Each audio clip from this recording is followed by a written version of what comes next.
Assalamualaikum warahmatullahi wabarakatuh. Yang saya hormati Bapak Didin Widiarto selaku dosen pengampuh mata kuliah Bahasa Indonesia serta rekan-rekan yang berbahagia. Izinkan saya Rizal Saleh untuk menyampaikan materi mengenai dampak pandemi COVID-19 terhadap pendidikan. Munculnya pandemi COVID-19 memberikan dampak kegiatan belajar mengajar yang semula dilaksanakan di sekolah, kini belajar di rumah melalui daring.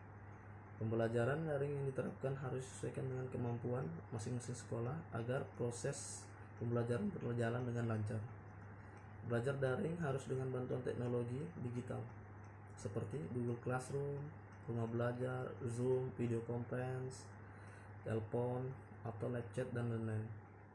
Dampak yang dialami Indonesia akibat pandemi COVID-19 membuat pemerintah mengeluarkan aturan baru yang membuat ujian nasional di tahun 2020 resmi ditiadakan, mulai dari tingkat sekolah dasar hingga tingkat sekolah menengah atas atau SMA.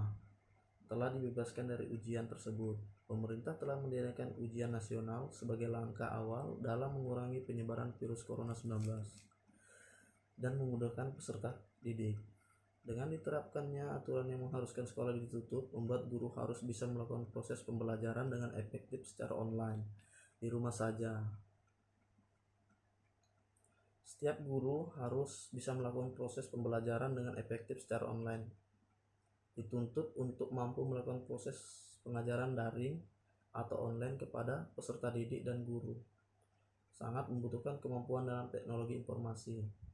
Guru harus mencari cara dan merencanakan kembali proses pembelajaran dengan metode daring, serta harus mempertimbangkan keefektifan pada saat proses pembelajaran mengajar agar peserta didik menerima materi dengan baik.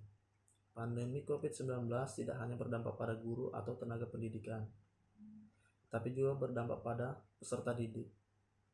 Proses belajar dengan metode online ini dinilai dapat menurunkan prestasi dan minat belajar peserta didik, dikarenakan adanya perubahan metode.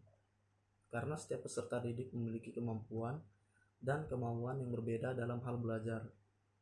Dampak wabah COVID-19 dapat mempengaruhi dan menurunkan mental peserta didik.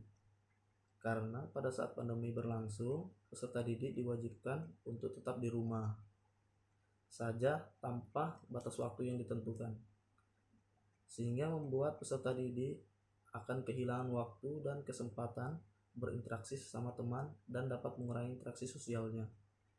Pelaksanaan pembelajaran daring yang dilakukan kebanyakan berjalan dengan lancar, namun dirasakan sebagian besar dosen mahasiswa kurang ideal dibandingkan pembelajaran tatap muka secara konvensional di ruang perkuliahan kampus. Demikian dampak pandemi COVID-19 terhadap pendidikan yang dapat saya sampaikan.